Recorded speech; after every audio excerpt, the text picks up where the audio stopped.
সুন্দর হইতে নাদিয়া কি দিতেছো তুমি?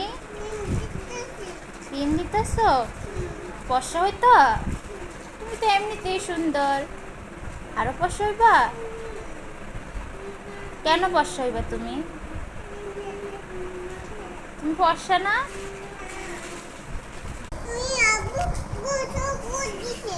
হ্যাঁ,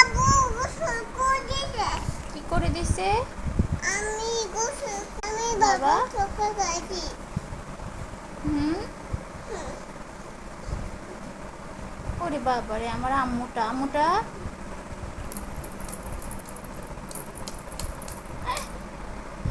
সুন্দর হইতা। ক্রিম মাখতেছো? বডি লোশন মাখতেছো? সুন্দর হইতা? কাকে দেখ